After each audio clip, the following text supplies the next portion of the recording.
सभी को good morning, नमस्कार। आशा रखते हैं आप सब अपने यहाँ कुशल मंगल होंगे। आज हिंदी के एक नया पॉइंट समास है। समास पे पर चर्चा आज चलेगी, बड़ी पर चर्चा है। कंटिन्यू बने रहिएगा, लाइव रहिएगा, परमानेंट क्लास लीजिएगा। आशा है आपको क्लास बहुत अच्छी लगेगी। समास से 2 क्वेश्चन परमानेंट आते ही आते हैं, ये बिल्कुल कॉपीराइट लेता है 2 क्वेश्चन के अपने पास। ठीक है भाई, सभी को गुड मॉर्निंग, सभी को लाइव आ जाइए भाई। धीरे धीरे एक सफर जो कोविड-19 के बाद प्रारंभ हुआ वो बढ़ता चला जा रहा है। आने वाले टाइम पे उम्मीद रखता हूँ कि बहुत जल्द हम प्रैक्टिस सीट पर भी आएंगे। समाज जैसे हमने पूरा पढ़ाया, तो समाज पूरा पढ़ाने के बाद समाज के करीब 25 क्वेश्चन 30 क्वेश्चन आए हुए विगत वर्षों में जो आए हुए उनको भी सॉल्व करा दिया जाएगा। नकारात्मक विचारधाराओं के साथ मत रहिए, सकारात्मक विचारधाराओं के साथ रहिए। बहुत सारे लोग तो इस बात को लेकर भी बहुत टेंशन में हैं कि सर दूसरा खत्म नहीं हुआ, तीसरा वेरिएंट आने जा रहा है।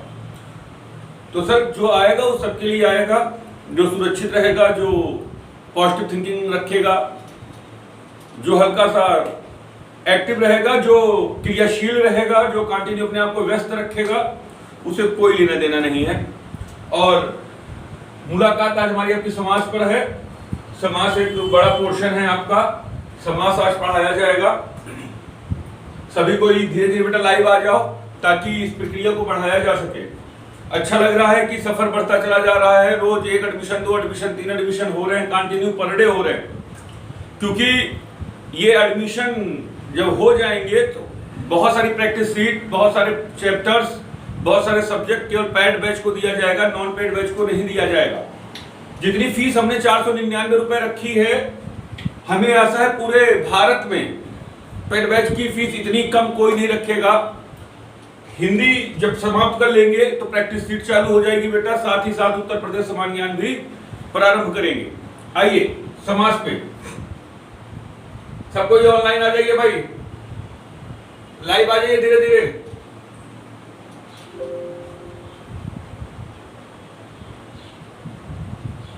सबको लाइव आ जाइए। आज पर चर्चा हमारी आपकी समास पर है। समास दारोगा, लेखपाल, वीडियो, यूपीपी सबके लिए बहुत इंपॉर्टेंट है, इसलिए सबको लाइव रहिएगा। आज के बाद समास आप भूलेंगे भी नहीं। परिभाषा समझाएंगे, उदाहरण समझाएंगे, क्वेश्चन कैसे बनते हैं उसको बताया जाएगा। बिल्कुल घबराने की कोई आवश्यकता नहीं है। बस अपनी कॉपी खोल लीजिए, एक कलम ले लीजिए और शांति से अपने मोबाइल को एक कमरे में, सुनसान कमरे में बैठ जाइए लेकर। हल्का लाइव को बढ़ा लीजिए, कान में लीड लगा लीजिए, सुकून से पूरा समास पढ़ लीजिए, कोई रोक नहीं पाएगा। फिर आइए समास की परिभाषा हो जाएगा। समास 2 शब्दों का योग, 2 शब्दों का योग। समधन अस, समधन अस। सम का मतलब बराबर और अस का मतलब होना। सम का मतलब बराबर, अस का मतलब होना। सम का मतलब क्या बेटा? बराबर। अस का मतलब होना, अर्थात किसी वाक्य के बराबर किसी शब्द का होना ही समास कहलाता है। ठीक है भाई, कोई डाउट तो नहीं हो रहा है? कोई डाउट नहीं ना? समास को बहुत छोटी परिभाषा बता दिए हैं। समधन अस, सम का मतलब बराबर, अस का मतलब होना, किसी बराबर शब्द के बराबर, किसी वाक्य के बराबर एक शब्द का होना ही समास है। आइए अगले पॉइंट चलते हैं। यह परिभाषा लिखी गई है, अब परिभाषा को देख लीजिए आप। समास शब्द का शाब्दिक अर्थ होता है किसी चीज को घटा देना, कम कर देना या संक्षिप्त कर देना। यही समास का ही विलोम होता है व्यास। क्या होता है बेटा? व्यास। अर्थात समास का मतलब किसी चीज को कम कर देना, छोटा कर देना, घटा देना, और व्यास का मतलब होता है बेटा किसी चीज को बड़ा कर देना, विस्तृत कर देना या बढ़ा देना। ठीक है भाई? वास्तव में समास शब्द समधन अस शब्द से मिलकर बना। पीछे मैं वीडियो में बता चुका हूं समधन अस शब्द से मिलकर बना है। सम का अर्थ होता है बराबर और अस का अर्थ होता है होना, होना। इस तरह समास शब्द का अर्थ होता है बराबर होना, यही शब्द की। अब कोई डाउट है? परिभाषा पीडीएफ की क्लियर होगी बेटा? अगले पीडीएफ पे आइए। तात्पर्य है कि दो पदों का ऐसा योग जो दो पदों का ऐसा जो पद के बराबर ही अर्थ धारण करे उसे क्या कहा जाएगा? समास कहा जाएगा। ये पहले बताया। अगर एक यहां पे पद है, यहां पे भाई बहन है, तो यहां क्या हो जाएगा इसका? भाई और बहन। यहां पर अगर दशानन है, यहां हो जाएगा 10 हो आनंद जिसके।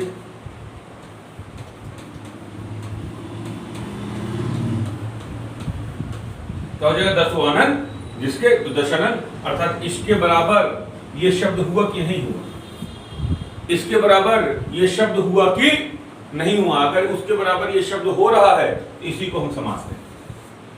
अब कोई तकलीफ है? मगर समास की सबसे अच्छी विशेषता क्या बेटा जानते हो? समास में विग्रह करना आना चाहिए। अगर आपको विग्रह करना नहीं आता तो समास आपका निकल नहीं पाएगा। सही विग्रह करना आना चाहिए। ठीक है भाई, आइए आगे आया। समास के भेद, समास के भेद, समास के भेद भैया आ जाइए। सबसे ज्यादा क्वेश्चन यही तो बनेंगे और कहीं नहीं। या तो परिभाषा देकर पूछ लेगा कि जिसके दोनों पद प्रधान है उसे क्या कहा जाएगा? जिसका दूसरा पद प्रधान है, प्रथम का कोई महत्व नहीं, क्या कहा जाएगा? जिसके एक पद विशेषण दूसरा पद विशेष है उसे क्या कहा जाएगा? जिसका दोनों पद अपने महत्व को छोड़कर तीसरे पद को धारण करते हैं उसे क्या कहा जाएगा? जिसका प्रथम पद प्रधान है और वही पद अव्ययी है उसे क्या कहा जाएगा? परिभाषा देगा, पूछेगा कौन सा समास है। और नंबर 2 पे उदाहरण देखेगा, देगा, पूछेगा कौन सा समास है। सभी कोई लाइव आ जाइए, शेयर कर लीजिए एक बार बेटा। उम्मीद है कि जिस शहर में इस समय कोई भी ऑफलाइन कोचिंग अपनी ऑनलाइन बैचेस को नहीं दे पा रहा है, उस समय इमरान सर आपके लिए बहुत मजबूती से खड़े हैं, अपनी टीम के साथ खड़े हैं, संसाधन के साथ खड़े हैं। आशा है कि आपको समझ में भी आ रही होंगी चीज़ें।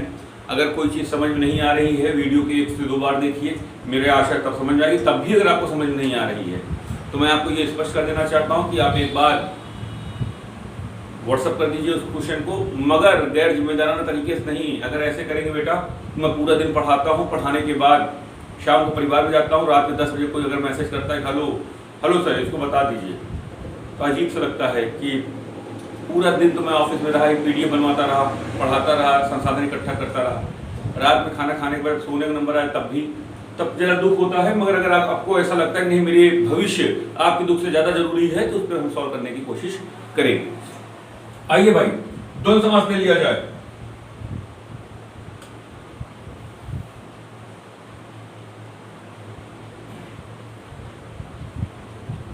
पीडीएफ देखते रहना बेटा अपना, ठीक है? पीडीएफ देखते रहिएगा। पीडीएफ से बहुत मतलब मेरा नहीं है, मुझे खुद बहुत अच्छा समझाना है आपको, उससे बहुत मतलब है मेरा। नंबर 1 ले लीजिए भाई, परिभाषा मिला लीजिए। द्वंद्व समास का अर्थ होता है लाग डाट या प्रतिस्पर्धा। लाग डाट या प्रतिस्पर्धा, जिस समास के दोनों पद प्रधान हो और दोनों पदों के बीच में और शब्द की उत्पत्ति होती हो और डैश का चिन्ह लगा हो उसे क्या कहा जाएगा? द्वंद्व समास कहा जाएगा। जिस समास के दोनों पद द्वंद्व है भाई, ये द्वंद्व ऐसे भी लिखा जा सकता है, दूसरी लिपि में ऐसे भी लिखा जा सकता है। जिस समास के दोनों पद प्रधान हो, क्या हो बेटा? दोनों पद प्रधान हो, दोनों पदों के बीच में डैश का चिन्ह लगा हो और दोनों पदों का जब विग्रह हो तो क्या उभर कर सामने आ जाए? और आ जाए। बस 3 ही 5 पॉइंट हैं। जिस समास के दोनों पद प्रधान हो, प्रधान का मतलब होता है, कहोगे इमरान सर प्रधान का मतलब क्या होता है? बेटा प्रधान का मतलब होता है जो पहला पद भी उतना ही महत्वपूर्ण हो, दूसरा ही पद भी उतना ही महत्वपूर्ण हो, अर्थात जिसके दोनों पद प्रधान हो, अर्थात जिसके दोनों पद का मूल्य बराबर का, उसे प्रधान कहा जाता है, जिसके बारे में बात की जा रही हो। और दोनों पदों के बीच में क्या लगा हो? डैश का चिन्ह लगा हो, जिसे आप योजक कहते हो। क्या कहते हो? योजक का चिन्ह कहते हो। और विग्रह होने पर उनका जब दो भागों में बांटा जाए तो क्या निकल है बेटा? और शब्द की उत्पत्ति हो। अब कोई तकलीफ नहीं होगी। यही तीन शब्द ही द्वंद्व समास की परिभाषा है। द्वंद्व समास का अर्थ होता है लागडाट या प्रतिस्पर्धा, आपस में कंपटीशन हो या आपस में लागडाट हो। ठीक है भाई, आइए उदाहरण को समझें तो और आप आसान से समझ पाएंगे। इसके उदाहरण यहां दिए होंगे, पीडीएफ देख लीजिए।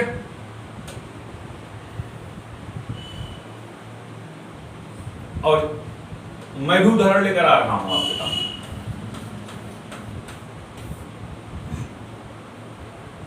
रात दिन उधर लिखा है पीडीएफ में, देख लीजिए। तो इसका विग्रह करो बेटा। इसका विग्रह अगर सही नहीं आ रहा है तो प्रॉब्लम होगी। रात दिन का क्या होगा? रात और दिन, हाँ है ना? अगर दे दिया गया, पूछा गया कौन सा समास है, ऐसे दे देगा, पूछेगा कौन सा समास है, तो आप क्या बताएंगे? इसका विग्रह कर लेंगे, रात और दिन। अब परिभाषा के साथ जो पीछे मैंने पढ़ा रखी है उस परिभाषा से इसको मैच करा दो। मैंने कहा जिस समास के दोनों पद प्रधान हो, तो बेटा एक बात कहो, प्रथम पद कौन है? प्रथम पद कौन है? रात। और दूसरा पद कौन है? दिन, हाँ या ना? प्रथम पद रात, दूसरा पद दिन। मैंने कहा जिसके दोनों पद प्रधान हो, दोनों पदों के बीच में डैश का चिन्ह लगा हो। देखो डैश का चिन्ह लगा है नहीं लगा है? जिस समास के दोनों पद प्रधान हो और दोनों पदों के मध्य में डैश का चिन्ह लगा हो और विग्रह करने पर, इसका विग्रह हुआ ना ये भाई, विग्रह करने पर और शब्द की उत्पत्ति होती हो, तो वहां पे क्या हो जाएगा? द्वंद्व समास हो जाएगा। अब कोई तकलीफ है? अब कोई तकलीफ है? मैंने कहा दाल चावल दाल या दाल चावल, बात एक ही है बेटा। इसका विग्रह करिए, चावल और दाल ना, चावल और दाल। तो चावल पहला पद हुआ और दाल दूसरा पद हुआ, दोनों पदों के बीच में डैश का चिन्ह लगा हुआ है, विग्रह करने पर और शब्द की उत्पत्ति हो रही है। चावल जितना इंपॉर्टेंट है दाल भी उतना ही इंपॉर्टेंट है। चावल जितना इंपॉर्टेंट है दाल भी उतना ही इंपॉर्टेंट है। जहां प्रथम पद महत्वपूर्ण है वहां दूसरा पद भी उतना ही महत्वपूर्ण है। जहां दोनों पद महत्वपूर्ण हो, दोनों पदों के बीच में डैश का चिन्ह लगा हो, विग्रह करने पर और शब्द की उत्पत्ति होती हो, वहां पर द्वंद्व समास होता है। आपको तकलीफ है? धर्माधम जो ये लिखा गया है इसको ऐसे भी लिख सकते हो, धर्माधम। कहोगे इमरान सर इसमें तो डैश का चिन्ह ही नहीं लगा है। कहोगे इमरान सर इसमें डैश का चिन्ह ही नहीं लगा है, तो आपने कहा था कि दोनों पदों के बीच में डैश का चिन्ह होना जरूरी है या योजक का चिन्ह होना जरूरी है। तो बेटा इसको ऐसे भी लिख सकते हो, धर्म और धर्म डैश अधर्म, हाँ या ना? रट्टू तो थोड़ी बनना है आपको, प्रैक्टिकल बनना है आपको।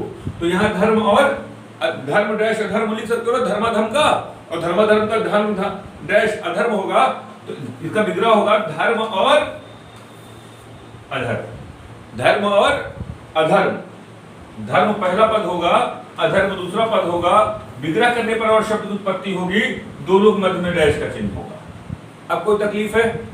मैंने कहा जिस समाज का प्रथम पद प्रधान हो और दूसरा पद भी प्रधान हो। बेटा एक बात कहो, अधर्म का ज्ञान नहीं होगा तो धर्म की प्राप्ति कैसे होगी? अधर्म का ज्ञान नहीं होगा तो धर्म की प्राप्ति कैसे होगी?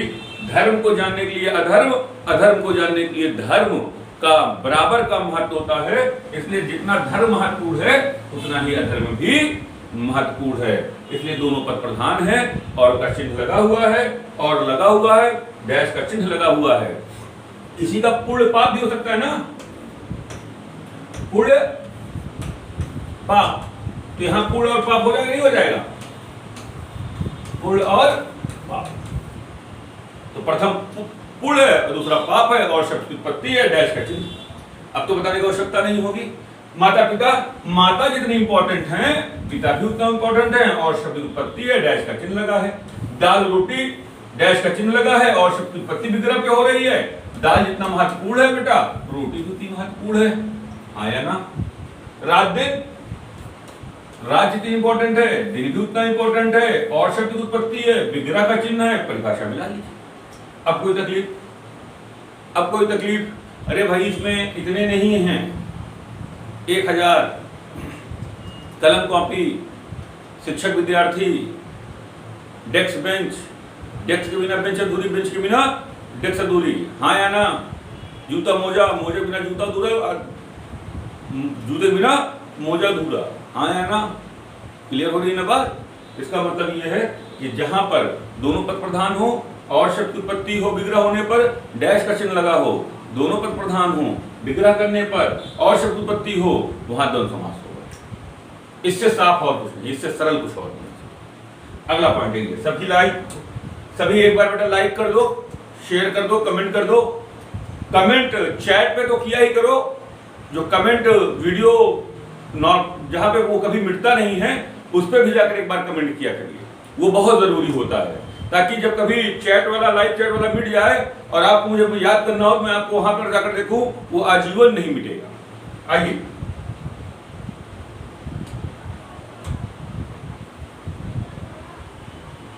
द्विगु समास।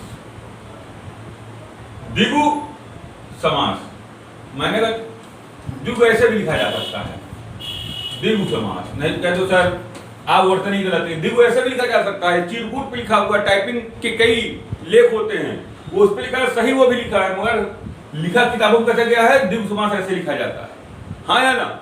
आइए भाई, जिस समास का, द्विगु समास को मेरी परिभाषा समझिए। प्रथम पद क्या हो? संख्यावाची हो, और द्वितीय पद क्या हो? प्रधान हो। जिसका प्रथम पद संख्यावाची और द्वितीय पद प्रधान हो, वहां पर क्या होगा? बस इतनी परिभाषा है, जिसका प्रथम पद संख्यावाची, द्वितीय पद प्रधान हो, अर्थात प्रथम पद को काउंटेबल किया जा सके, 1 2 3 4 5 6 7 8 9 10 11 12 13, और प्रधान मतलब जिसके बारे में बात कही जा रही है, बस इतनी बात। आइए, ऐसे समास में पहला पद संख्यावाची जिससे संख्या में गिना जाए होता है, और दूसरा पद प्रधान होता है, उसे हम द्विरूप समास। कोई तकलीफ है? कहीं कोई तकलीफ परिभाषा में? जिसका प्रथम पद संख्यावाची, पद तो समझ में आ गया होगा द्वंद्व को देखते हुए, प्रथम पद संख्यावाची, द्वितीय पद प्रधान, जिसके बारे में बात कही जा रही है। आइए उदाहरण को देखिए, उदाहरण को देखिए और क्लियर कर लीजिए।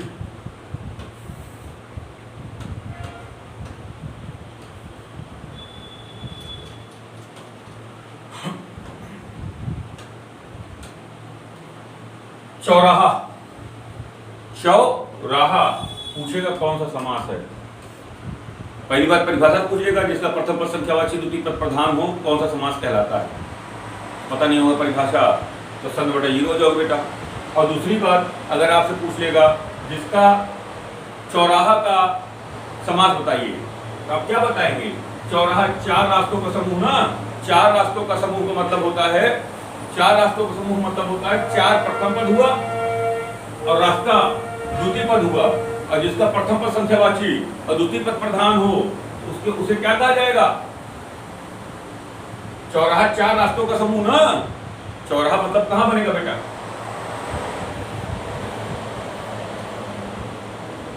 चौराहा कहां बनेगा? 4 रास्तों का समूह ना, तो प्रथम, द्वितीय, तृतीय और चतुर्थ, जहां 4 रास्ते मिलेंगे वहां पर क्या बनेगा? चौराहा बनेगा। तो प्रथम पद कौन हुआ? 4, और द्वितीय पद कौन हुआ? रास्ता। जहां पर एक प्रथम पद 4 और दूसरा पद रास्ता, मैंने कहा जहां प्रथम पद संख्यावाची, द्वितीय पद प्रधान हो, उसे क्या कहा जाता है बेटा? मैंने कहा 4 गिन सकते हो, नहीं गिन सकते हो, 1 2 3 4 संख्यावाची हुआ, काउंटेबल है। और जिसके बारे में बात की जा रही है, किसके बारे में बात की जा रही है? रास्ते के बारे में बात की जा रही है। त्रिलोक, 3 लोकों का समूह, 3 लोकों का समूह, तो 3 क्या हुआ? प्रथम पद, लोक क्या हुआ? द्वितीय पद, और जहां प्रथम पद संख्यावाची और द्वितीय पद प्रधान, जिसके बारे में बात की जा रही है, वहां क्या होगा? द्विगु समास। पंचवाटिका, पंचवटी, 5 वाटिकाओं का समूह, 5 प्रथम पद, वाटिका द्वितीय पद, और जहां पर संख्यावाचक प्रथम पद संख्यावाची और द्वितीय पद प्रधान हो। मगर एक बात का विशेष ध्यान रखिएगा, जो शब्द का समास में विग्रह होगा बेटा, वो बहुत मजबूत होना चाहिए। उसमें अगर एक शब्द भी देखने पाए होगा तो वो अपने आप को डिसमिस कर देगा, इसलिए विग्रह को कार्य समझिएगा। 5 मानेगा 5 वाटिकाओं का समूह, तो 5 वाटिकाओं का समूह मतलब 5 मतलब संख्यावाची 1 2 3 4 5, और किसके बारे में बात हो रही है? वाटिकाओं के बारे में बात हो रही है ना। तो दूसरा पद प्रधान, जिसके बारे में बात कही गई हो, जो शब्द मुख्य हो, उसे हम क्या कहते हैं? प्रधान कहते हैं। 4 पाई, 4 पैरों का समूह या 4 पायों का समूह, आया ना? 4 पैरों का समूह, 4 पाई में 4 पैर होंगे ना भाई, या 4 पायों का समूह। तो प्रथम पद 4 और दूसरा पद पैर, अर्थात 4 पैर होंगे तभी 4 पाई बनेगी। 4 काउंटेबल है और पैर के बारे में बात की जा रही है, पायों के बारे में बात की जा रही है, आया ना? त्रिभुवन अपने आप बनाओ, दोपहर अपने आप बनाओ, सप्त सिंह अपने आप बनाओ। एक और बता दे रहा हूं उसमें मैं, दशानन,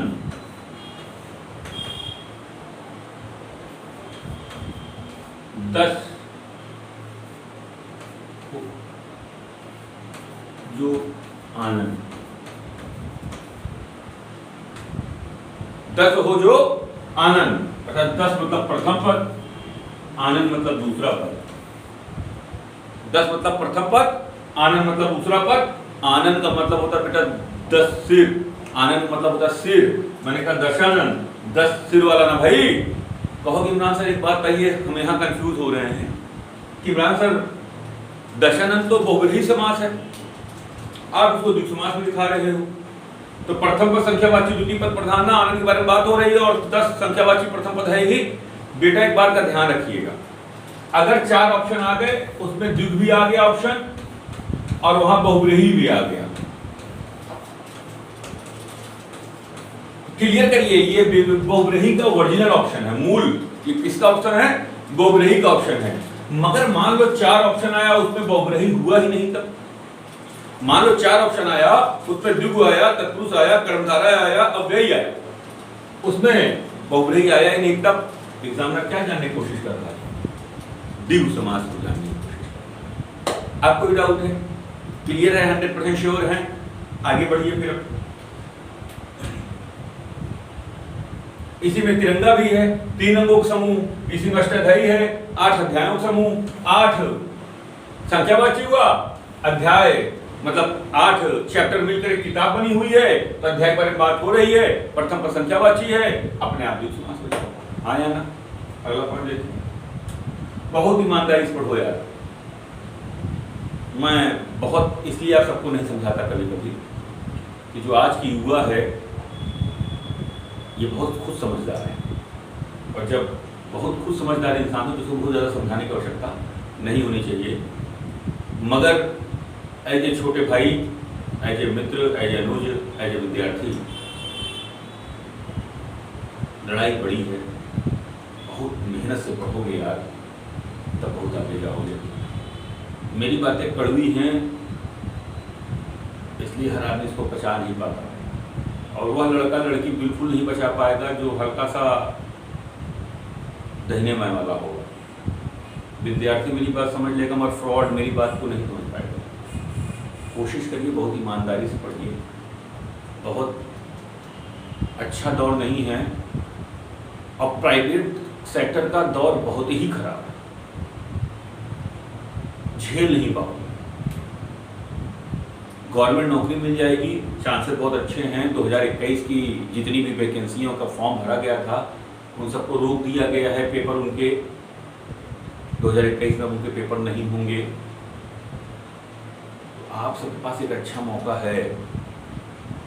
हाँ, ऑफलाइन हमारी क्लास नहीं चल रही है, हमने आपको ऑनलाइन एक अच्छा प्लेटफॉर्म दिया है, जिसमें प्रयागराज इलाहाबाद की अमूमन कोचिंगें पूर्ण रूप से बंद हैं।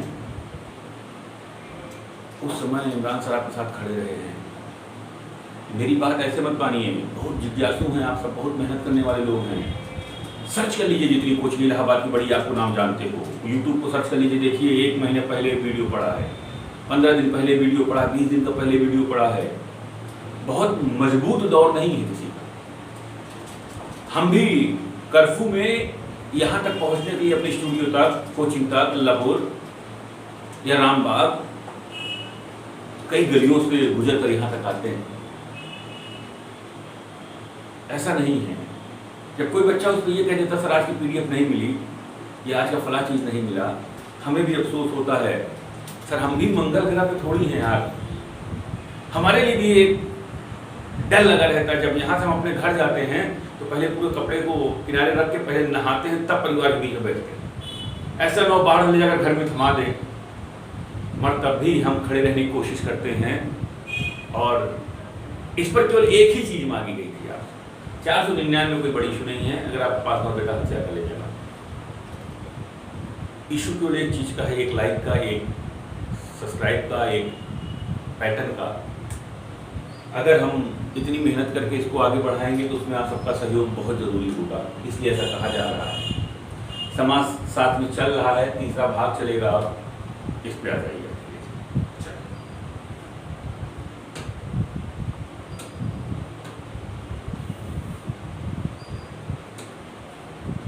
तत्पुरुष समास जिसका दूसरा पद प्रधान हो, प्रथम का कोई महत्व ना, इस समास का दूसरा पद प्रधान होता है।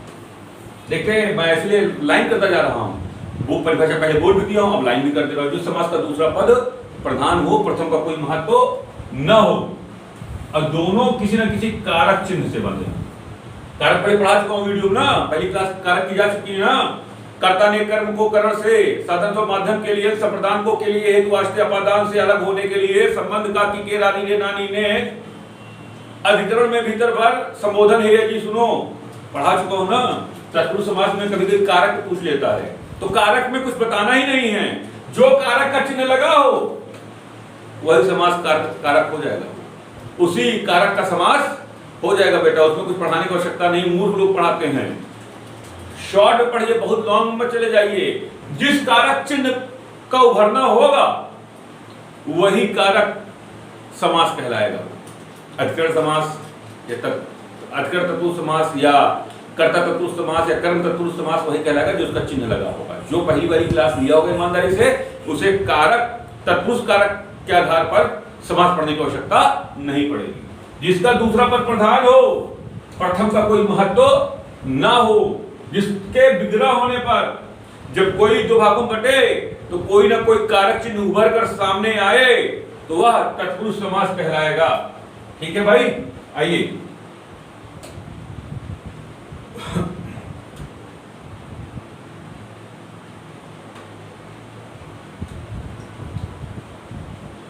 राजपुत्र तत्पुरुष समास का उदाहरण देखो बेटा। राजपुत्र, राजा, राजपुत्र का मतलब क्या होगा भाई? राजा का पुत्र, हाँ या ना? तो प्रथम पद क्या है? राजा है। दूसरा पद क्या है? पुत्र है। मैंने कहा था परिभाषा में 3 बार 4 बार बताई थी। मैंने कहा था बेटा जब तत्पुरुष समास में समास का विग्रह होगा दो भागों में, दो पदों पे विग्रह होगा, कोई ना कोई कारक चिन्ह उभर कर सामने आएगा। संबंध कारक आ गया नहीं आ गया? हाँ या ना? काकी के रानी रे नानी ने, संबंध कारक है ना भाई। मैंने कहा राजा का पुत्र राजपुत्र कहलाएगा। एक बात कहिए, कहोगे नाम सर प्रथम पद शून्य कैसे हुआ? मैंने कहा मैंने राजपुत्र, राजा सुनिए मेरी बात, मैंने कहा मैंने राजपुत्र लव कुश को, मैंने कहा मैंने राजपुत्र लव कुश को सपने में देखा। मैंने कहा मैंने राजपुत्र लव कुश को सपने में देखा, तो राजा राम के बेटे हैं, तो क्या राजा राम को मैंने देखा या पुत्र लव कुश को मैंने देखा? लव कुश को देखा ना भाई। तो पुत्र के बारे में बात हो रही है। राजपुत्र, राजा का कोई महत्व नहीं है, पुत्र का महत्व है, इसलिए पुत्र द्वितीय पद है और पुत्र द्वितीय पद है। तो तत्पुरुष की परिभाषा है जिसका दूसरा पद प्रधान हो, प्रथम का कोई महत्व ना हो, उभर कोई ना विग्रह करने पर कोई ना कोई कारक चिन्ह उभर कर सामने आए तो उसे हम तत्पुरुष समास कहते हैं। अब कोई तकलीफ? कंफर्म है ना भाई? कमेंट कर दीजिए एक बार बेटा। बहुत ईमानदारी से पढ़ा रहे हैं आप सबको, बहुत मेहनत से पढ़ाते हैं। कहीं भी कोई कमी नहीं होने देंगे, ये वादा करते हैं। चाहे मेरी कोचिंग का बच्चा होगा, चाहे दूसरी कोचिंग का बच्चा होगा, मेरे लिए हर बच्चा इस पूरे पृथ्वीलोक पर बराबर का महत्व रखेगा। आइए, राजरानी, राजरानी का विग्रह क्या होगा? राजा की रानी। मैंने कहा मैं राजरानी एलिजाबेथ से मिला तो मैं चार्ल्स से मिला कि एलिजाबेथ से मिला? मैं चार्ल्स से मिला कि एलिजाबेथ से मिला? मैंने कहा मैं राजरानी एलिजाबेथ से मिला तो मैं राजा से मिला कि रानी से मिला? एलिजाबेथ रानी राजा? अरे गर्मी इतनी पड़ रही है, एक आध लोग ऐसे मत कितने राजा हैं, शॉर्ट टेम्पर हो जाओ, मामला गंभीर। रानी है भैया एलिजाबेथ, जेंडर चेंज मत कर देना। तो मैंने कहा राजा की रानी से मिला तो राजरानी से मिला ना भाई। तो राजरानी पे रानी की बात हो रही, राजा की बात हो रही है। प्रथम पद का कोई महत्व नहीं है, दूसरे पद का महत्व है, दूसरे पद के बारे में बात की जा रही है और कारक चिन्ह उभर कर की के रूप में आ रहा है। तो अगर पूछ लिया जाए राजरानी कौन सा तत्पुरुष कारक का समाज है तो आप बताएंगे संबंध कारक समास है ये, हाँ या ना?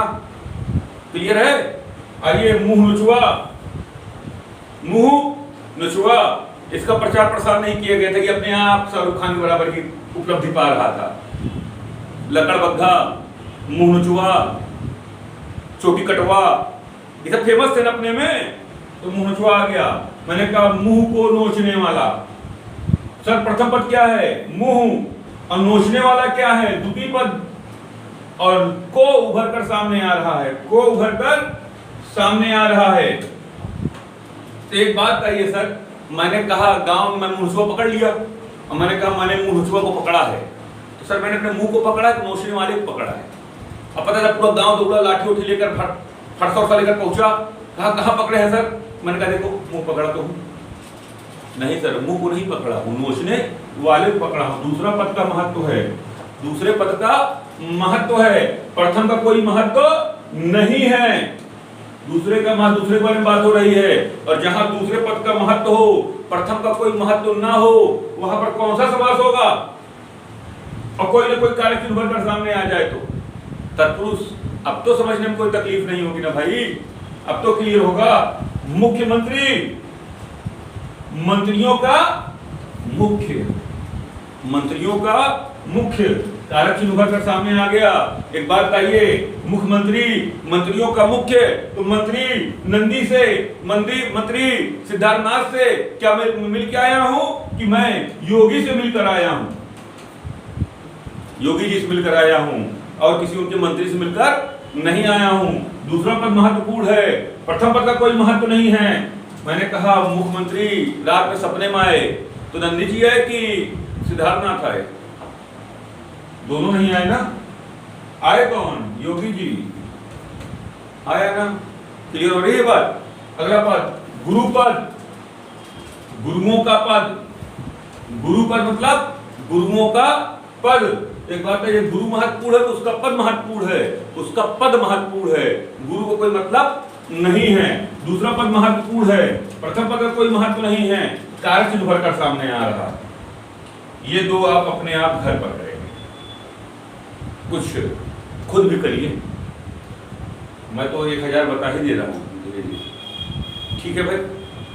यहीं पे अगर चाहोगे राज दरबार भी आएगा, राजा का दरबार, तो राजा का मतलब नहीं है, दरबार का महत्व है भाई। आइए और भी देख लीजिए, जैसे ये ले लें गृह प्रवेश। मैंने तुमको कार्ड दिया, मैंने कहा नया घर बनवाया हूं सर। वैसे नया घर क्या है? जो घर है वो बिक जाएगा एक दिन, जो लॉकडाउन चल रहा है, जो कोरोना चल रहा है। गृह प्रवेश, गृह में प्रवेश ना, में भीतर पर अधिकरण कारक है कि नहीं है? अधिकरण कारक का पहचान है ना? मैंने कहा गृह में प्रवेश, तो प्रथम गृह हुआ, प्रवेश दूसरा हुआ। तो एक बात आइए, मैंने कहा आप सब जितने लोग आज लाइव देख रहे हो, मेरा गृह प्रवेश है, सबकी दावत है। शाम को आना, कम से कम 20-20 पूरी का घाटा करा कर जाना। तो एक बात आइए, मैं गृह की बात कर रहा था, प्रवेश की दावत दे रहा था, घर दे रहा था कि प्रवेश की दावत दे रहा था? दूसरे पद को महत्वपूर्ण बनाया गया है ना, प्रथम कोई महत्व नहीं था। क्लियर है भाई? मुंह तोड़, मुंह को तोड़ने वाला ना मुंह तोड़ होगा। हमारे एक फ्रेंड सामने वाले में ऑफलाइन बताता था ना, मुंह तोड़ का बड़ा मामला है। ये जो 3 बाल ऊपर खड़ा करके पैंट कमर के नीचे कभी भी सरक सकती है, उस टाइप वाले जो हैं बहुत जल्दी गुस्सा हो जाते हैं, छछना जाते हैं पूरी तरीके, हर तरीके आज गोली मार देंगे सामने वाले को। अब पता चला जोर से आंधी आए तो कोना किनारा पकड़ ले, कि नहीं पता चला उड़ गए बेचारे के। ठीक, तो मुंह तोड़ की बात ज्यादा करते हैं। तो सर मैं मुंह की बात कर रहा हूँ, तोड़ने वाली की बात कर रहा हूँ।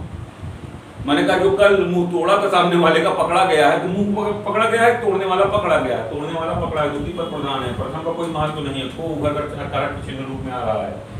स्थान घर, स्थान की बात कर रहा हूँ, घर की बात कर रहा हूँ, घर की बात कर रहा हूँ, आया ना, आया ना। कारक चिन्ह उभर कर के लिए, उभर कर सामने आया संप्रदान कारक, और स्नान प्रथम पद का कोई महत्व नहीं है। अगला पॉइंट है ये भाई, बहुत बढ़िया तरीके से एक शब्द को समझाया जा रहा है, खूब बढ़िया तरीके से। अगर आप समझना चाहेंगे तो आपको ब्रह्मा भी नहीं रोक पाएगा, नहीं तो आप नहीं समझ। खूब मेहनत से पढ़िए इसको आगे से। कर्मधारय समास, जिस समास का एक पद विशेषण और दूसरा पद विशेष हो। क्या हो बेटा, ये जितना बड़ी पीडीएफ तुमको दिखाई दे रही है, इसका पूरा सार यही है। जिसका एक पद विशेषण दूसरा पद विशेष हो। मैंने उस दिन पर जब विशेषण विशेष की वीडियो बनाया था क्लास में, तो बेटा जब मैंने पढ़ाया था, क्लास ली थी विशेषण की, तो मैंने आपको बताया था जिस शब्द की विशेषता बताई जाए उसे विशेषण, जिस शब्द की विशेषता बताई जाए उसे विशेष, और उसकी जो भी विशेषता बताई जाए उसे विशेषण कहते हैं। हाँ या ना, याद आया कुछ? आइए, इस समास में एक पद विशेषण और दूसरा पद विशेष होता है। कभी कभी दोनों पद विशेषण और कभी कभी दोनों पद विशेष होते हैं। हाँ या ना, यही इतना बड़ा जो लिखा है भाई साहब, यही मैंने लिखा, कभी जिस समास का एक पद विशेषण और एक पद क्या हो, विशेष हो, कर्मधारय समास कहलाएगा। आइए इसके उदाहरण को देखिए। विशेषण विशेष मतलब जानते हो ना, अब तो बता दें, जिस वस्तु की विशेषता बताई जाए उसे विशेष, उसकी जो भी विशेषता बताई जाती है उसे विशेषण कहते हैं। आइए, श्वेतांबर, श्वेतांबर सफेद वस्त्र ना, श्वेत अंबर, श्वेत मतलब सफेद, अंबर का मतलब कपड़ा या परिधान। तो श्वेत अंबर एक पद ये है, दूसरा पद ये है, सफेद वस्त्र ना। तो जिसका मैंने कहा एक पद विशेषण दूसरा पद विशेष हो, तो यहाँ पर श्वेत विशेषण है और वस्त्र विशेष है। हाँ या ना, हाँ या ना, क्लियर हो गई होगी बात ना। मैंने कहा नीला रत्न, और हल्का बड़ा करके बेटा इसको,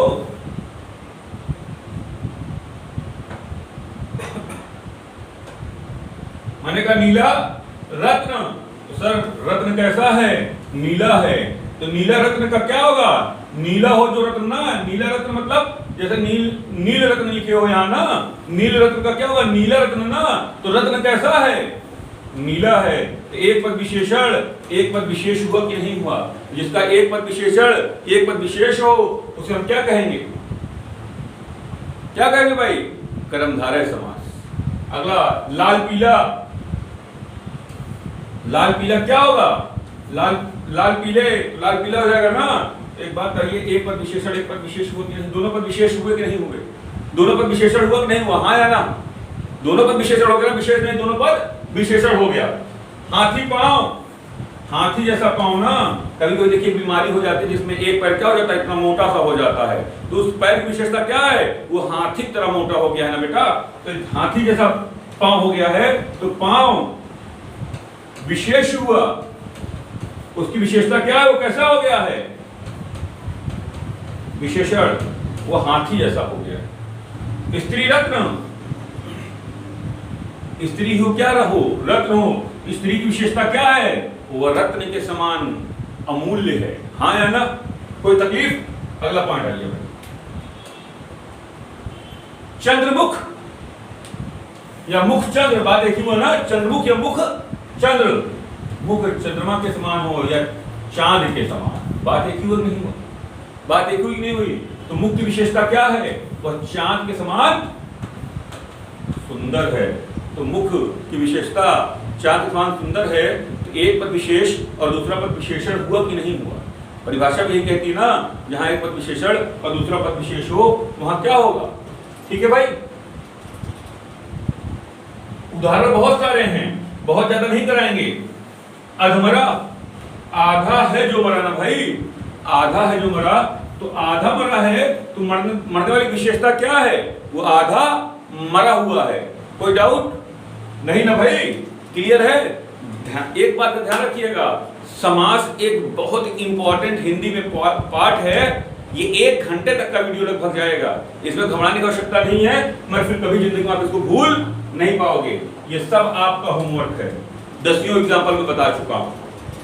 आगे आइए भाई, एक इंपॉर्टेंट नोट जान लीजिएगा, इसको अपने कंठ में बैठा लीजिएगा। अगर नोट में 2 रंग अगर एक साथ आए, इसको लिख लो इंपॉर्टेंट नोट में बेटा। 2 रंग एक साथ हों तो वह कर्मधारय समास होंगे। 2 रंग, लाल लाल, पीला पीला, नीला पीला, काला लाल, अगर रंगों की बात होगी तो भी वस्तु की विशेषता बताएंगे। जैसे मैंने कहा लाल लाल,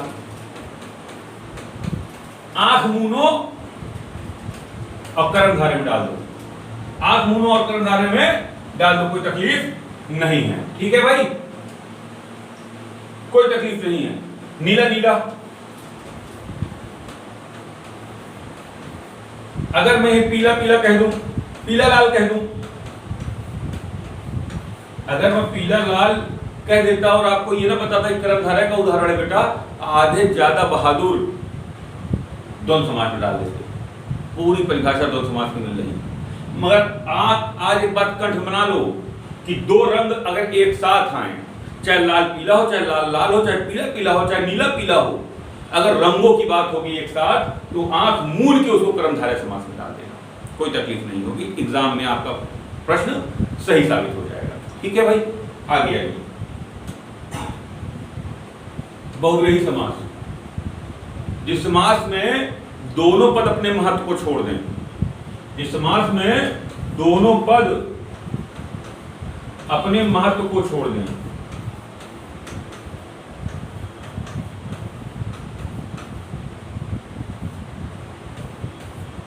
और तीसरे पद को धारण करें,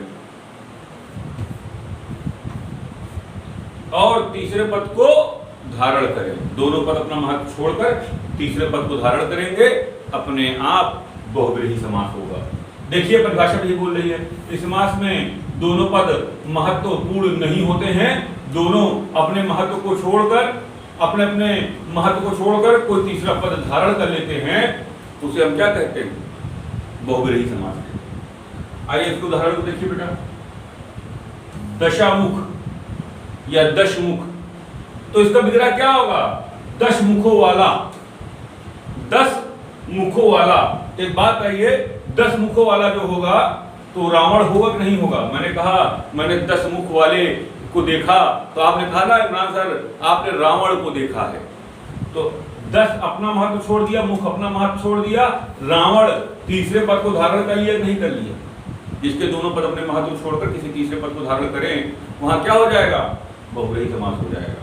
मैंने कहा चक्रपाणी, चक्र है पानी में जिसके, हाँ या ना, तो पहला पद चक्र, पाणी दूसरा पद, और दोनों पद अपने महत्व को छोड़कर विष्णु को धारण करते, किसके हाथ पे चक्र है, विष्णु का भाई, दोनों पद अपने महत्व को छोड़कर विष्णु को धारण करते हैं नहीं करते हैं। लंबोदर, लंबा हो उदर जिसका, लंबा मतलब निकला हुआ, उदर का मतलब पेट, दोनों महत्व अपने छोड़कर गणेश को धारण किए कि नहीं किए। मैंने कहा मैंने रात में सपने में भगवान को देखा, उनका पेट निकला हुआ था, वो चूहे पे बैठे हुए थे, हाथ में मोदक था, सूंड निकली हुई थी, पेट निकला हुआ था। आपने कहा इमरान सर आपने गणेश को देखा है, आपने कहा इमरान सर आपने गणेश को देखा है, अर्थात लंबा है उदर जिसका, अर्थात जिसका पेट निकला हुआ है, वह कौन से भगवान हैं, गणेश। दोनों पद अपने महत्व को छोड़कर तीसरे पद गणेश को धारण करते हैं नहीं करते हैं। जहां दोनों पद बेटा अपने महत्व को छोड़कर किसी तीसरे पद को धारण करे वहां पर बहुब्रीहि समास। आइए और भी उदाहरण होंगे आगे, होमवर्क में देना है। नीलकंठ, नीला है कंठ जिसका, नीलकंठ नीला है कंठ जिसका, अर्थात वह कौन भगवान है जिसका कंठ नीला है, जिन्होंने विष को पिया है, वह कौन से भगवान है, शिव या शंकर? हाँ या ना? दोनों पद अपने महत्व को छोड़कर शंकर जी को धारण किए नहीं किए। क्लियर बताइएगा कि समास आपको समझ में आ रहा है कि नहीं आ रहा है। ये मेहनत कहीं ना कहीं से सिद्ध होनी चाहिए। कोई ना कोई वर्दी, कोई ना कोई डिपार्टमेंट आपको मिलना चाहिए, क्योंकि सरकारी तंत्र ही इस समय आपके परिवार को सुरक्षित रख सकता है। जो प्राइवेट तंत्र है अब वो पूरी तरीके डैमेज होता चला जा रहा है। आप अपने कदम को बिल्कुल जमा कर रखिए, सफलता एक दिन सुनिश्चित हो जाएगी। और एक बात का ध्यान रखिएगा, डीलरों से सावधान। जैसे बड़ी कोठियों बाहर नहीं लिखा जाता कुत्तों से सावधान, वैसे जो डीलर टाइप के मित्र हैं उनको छोड़ दीजिए, उनको छोड़ दीजिए। वो बता देंगे कि अब आगे 2022 में चुनाव है, 2023 में फला है, अब कोई पेपर होगा नहीं, पूरा समाज मर जाएगा, कोरोना सब पे हावी है, तुम समझ नहीं पा रहे हो यार। उनसे बचिए, वो नेगेटिव एनर्जी पर्सन, उनको खुद कुछ नहीं करना है, आपको भी कुछ नहीं करने देंगे। वो बताएंगे फला को टीचर के पास चलो, फला टीचर के पास चलो, फला चैनल को देखो वो जबरदस्त पढ़ा रहे हैं। जबरदस्त की कायदे अंग्रेजी नहीं पता, उनसे बचिए। दौर बहुत तेजी से बदला है बेटा, हमने इस दौर को बहुत करीब से देखा है और दौर को बदलते देखा है। जो लोग सही रास्तों पर चले हैं उन्हें सफलता से कोई माइक लाल नहीं रोक सकता है। जो माता पिता के पैसे को शहर में अगर बर्बाद किए हैं उन्हें कोई सफल नहीं करा सकता। तय करना होगा आपको, और हर आदमी अपने मंथन में अपने बारे में जानता है, उसे किसी दूसरे को बताने कोई चीज़ की आवश्यकता नहीं। कम मित्र बनाइए, सॉलिड मित्र बनाइए, पढ़ने वाले मित्र बनाइए। ये झूठ है, डीलर पाल रखे हो जो व्हाट्सएप पे जबरदस्ती चीज़ें भेजते हैं, कोई अच्छी चीज़ नहीं भेज सकते हैं, इनसे दूरी रखिए। ये आपके लिए लाभ है, नहीं बनाओगे तो मेरा भी कुछ नहीं जाना है, ना आपका ही कुछ जाना है, समय चला जाना है। आइए आगे। चंद्रशेखर, चंद्र हो शेखर पर जिसके, शेखर मतलब शिखर पे जिसके, वह कौन है भैया जिनके शेखर से शिखर पे चंद्र है? शिव जी है ना। कोई डाउट? दोनों पद अपने महत्व को छोड़ देते हैं और तीसरे पद शिव जी को धारण करते हैं। हाँ या ना? मैंने कहा ये आप और ये आप दोनों अपने घर पे होमवर्क मिलेंगे, शायद आगे भी पीडीएफ में और है। इसको भी निशाचर, निशाचर निशा में विचरण करने वाला, निशा मतलब रात और विचरण मतलब चलना। निशा मतलब रात और विचरण मतलब चलना। जो रात में चले वह कौन है? हाँ भाई कौन है वो? राक्षस। कौन है वो? राक्षस, जो रात में चले। बहुत लोग कहते हैं ना रात में नींद नहीं आती है, प्रवृत्ति बदल चुकी है, मनुष्य कुल से आप राक्षस कुल की तरफ बढ़ रहे हो। बेरहम नहीं है रहम जिसमें, अर्थात दैत्य। रहम नहीं है रहम जिसमें, अर्थात दैत्य, जिसमें रहम नहीं होता है। पंकज, पंकज पंख में जो हो उत्पन्न, अर्थात कमल। हाँ या ना? पंख में हो जिसका उदय, पंख मतलब होता है बड़ा कीचड़, और उत्पन्न मतलब होता है उदय होना, अर्थात वह फूल जो कीचड़ में उदय हो उसे क्या कहा जाएगा? कमल। दोनों पद अपने महत्व को छोड़कर तीसरे पद कमल को धारण करते हैं नहीं करते। इस तरीके से आपका पूरा बहुब्रीहि होगा। बहुब्रीहि की भी एक इंपॉर्टेंट नोट्स को समझ लीजिए, ये आप घर पे करिए। बहुब्रीहि की एक इंपॉर्टेंट नोट्स को अपने कंठ में बांध लीजिए, अपने दिमाग में घुसेड़ लीजिए, कभी भूलने ना जैसी ऐसी परिस्थिति पैदा करिए। संख्या का एक ऐसा विग्रह जो किसी एक नई संख्या को पैदा कर दे, उत्पन्न कर दे, उसे हम बहुब्रीहि समास कहते हैं। कान खोलकर सुनिए मेरी इस बात, जहां कोई संख्या आ जाए, केवल संख्या, वो बहुब्रीहि समास होता है, वह बहुब्रीहि समास होगी। क्वेश्चन आंसर कैसे? 31 1 और 30 दोनों मिलाकर क्या बने 31। दोनों पद अपने महत्व को छोड़कर 31 को धारण कीजिए। 10, 11, 12, 13, 14, 15, 16, 17, 18, 31, 32, 35, 36, 48, 46, 55, 60, 65, 75 ये सब बहुब्रीहि समास हैं। इसको द्विग समास में मत डाल देना, क्योंकि गिनती अगर आप द्विग समास में डालोगे तो प्रथम पद तो संख्यावाची है, दूसरा पद प्रधान कहाँ है? तो दूसरा पद प्रधान हो तभी तो संख्यावाची द्विग समास बनेगा। गिनती की बात हो जाए, मैं साफ कह रहा हूं, जहां गिनती की बात हो, कोई संख्या की बात हो, वहां कोई और हो ही नहीं सकता, केवल और केवल बहुब्रीहि समास होगा। चाहे 11 आज आप पूछिए 11 कौन सा समास है? बहुब्रीहि समास है। 12 कौन सा समास है? बहुब्रीहि समास है। 62 कौन सा समास है? बहुब्रीहि समास है। 55 कौन सा समास है? बहुब्रीहि समास। कोई डाउट? जैसे रंग कर्मधारय, वैसे संख्या बहुब्रीहि। आगे अव्ययी भाव समास। इस समास में पहला पद अव्यय होता है और वही पद प्रधान होता है। जिस समास का प्रथम पद अव्यय हो और वही पद प्रधान हो उसे हम अव्ययी भाव समास कहते हैं।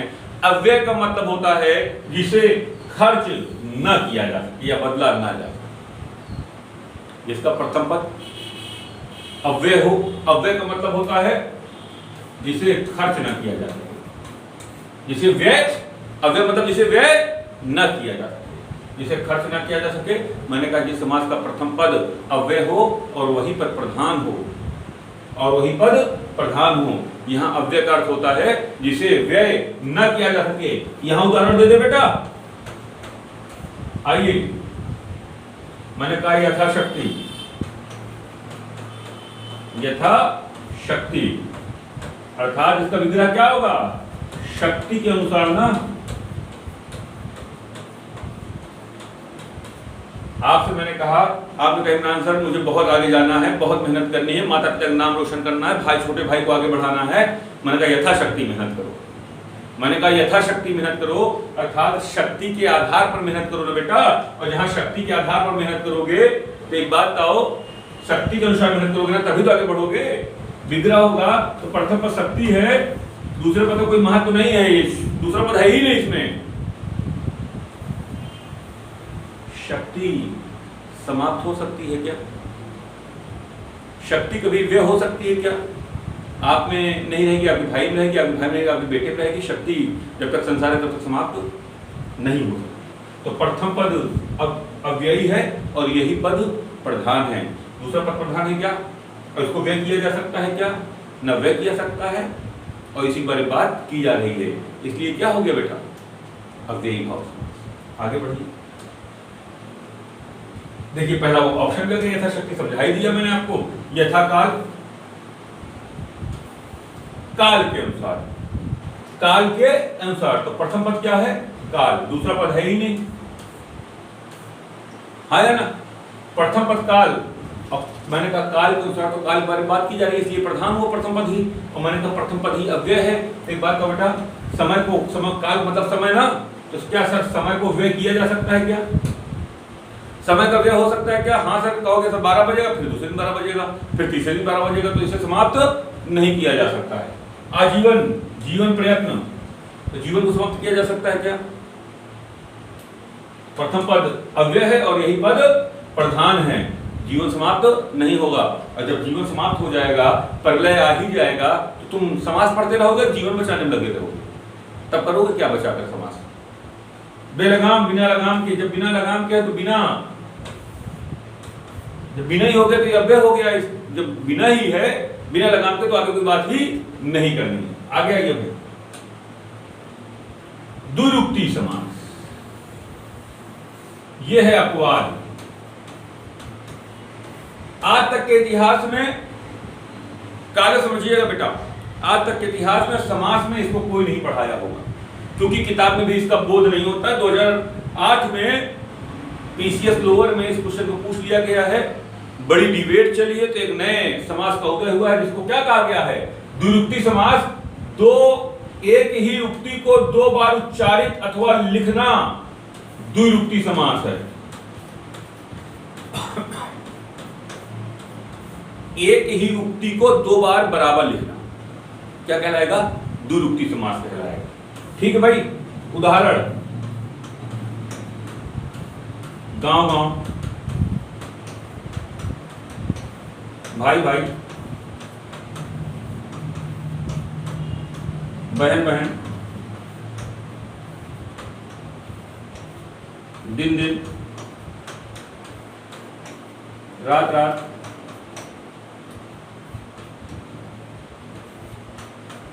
पानी पानी।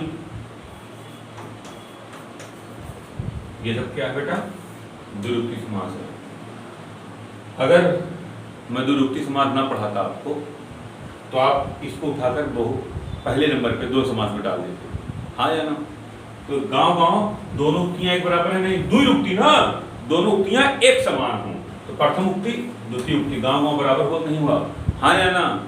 हाँ या ना? गांव और गांव का गांव और गांव होगा ना, तो आधे ज्यादा लड़का जब द्विरूपती नहीं पढ़ेगा तो दो समास में डाल देगा। ध्यान रखिएगा दोनों उक्तियां एक बराबर हों।